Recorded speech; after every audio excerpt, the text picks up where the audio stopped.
Hello, my name is Justin Bustos, and I'm going to be talking about trade-oriented sales promotions. Like consumer-oriented promotions, sales promotions that are targeted towards trade should be based off well-designed objectives and measurable goals.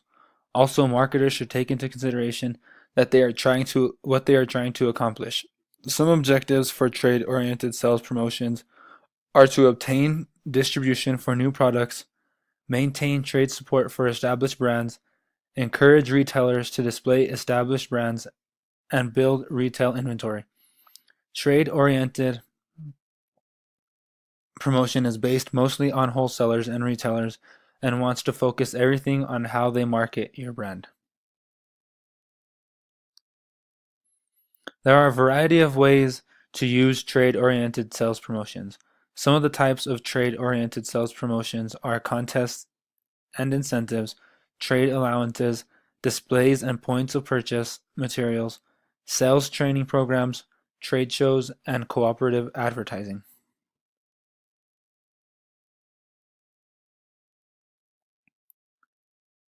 Manufacturers may develop contests or special incentives to stimulate greater selling effort and support from reseller management or salesmen. Contests and incentives can be directed towards managers who work for a wholesaler or distributor, as well as towards store or department managers at the retail level.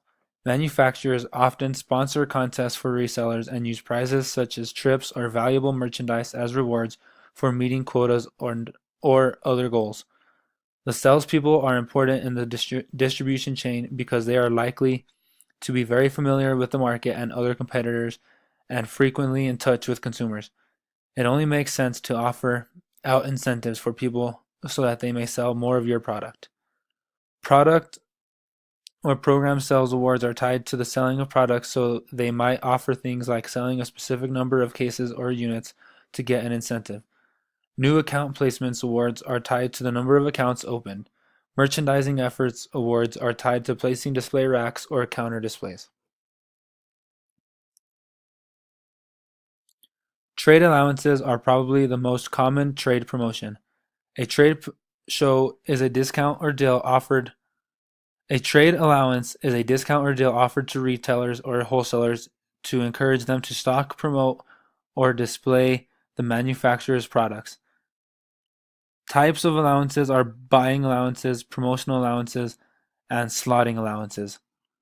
Buying allowances is a deal or discount offered to resellers in the form of a price reduction on merchandise ordered during specific time. Often an off-invoice allowance is used, which means a certain per case amount or percentage is deducted from the invoice. Also, free goods are used as buying allowances. Manufacturers often give retailers allowances or display discounts for performing certain promotional or merchandising activities in support of their brand.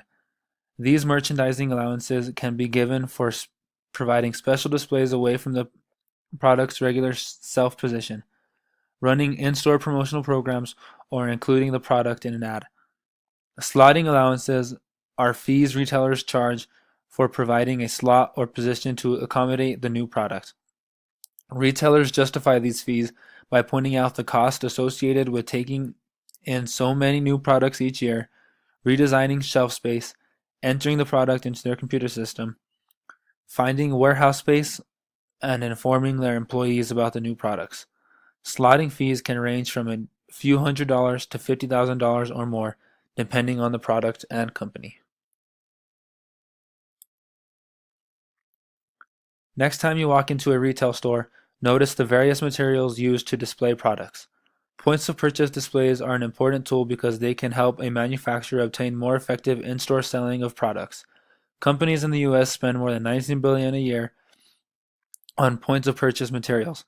These include end-of-aisle displays, banners, posters, shelf cards, motion pieces, and stand-up racks. Because consumers make decisions inside stores, these points of purchase are important to help consumers make a decision to buy your product that are on display.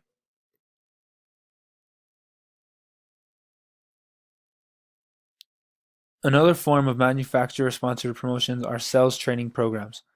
Many products sold at the retail level require knowledgeable salesmen who can provide consumers with the information that they might need in order to make a purchase. Information like features, benefits, and advantages over competitors' products. Cosmetics, appliances, computers, electronics, and sporting equipment are a few examples of products in which consumers rely on well-informed salesmen for assistance.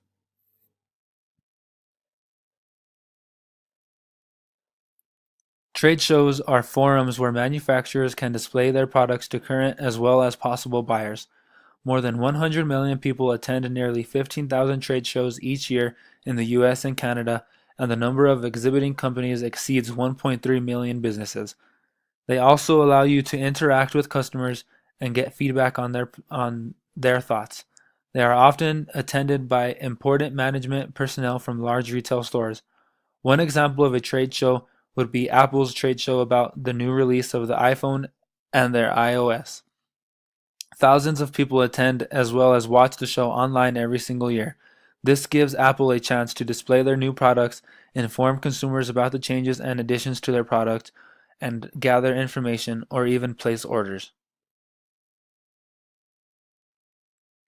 Cooperative advertising is where the cost of advertising is shared by more than one party.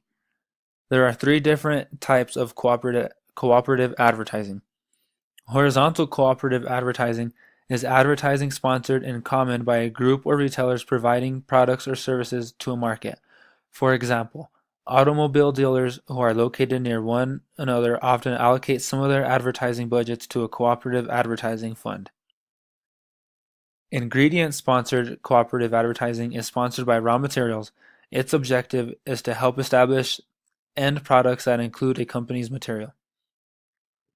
The most common form of cooperative advertising is a vertical cooperative advertising. This is where a manufacturer pays for a portion of the advertising a retailer runs. Manufacturers generally share the cost 50-50.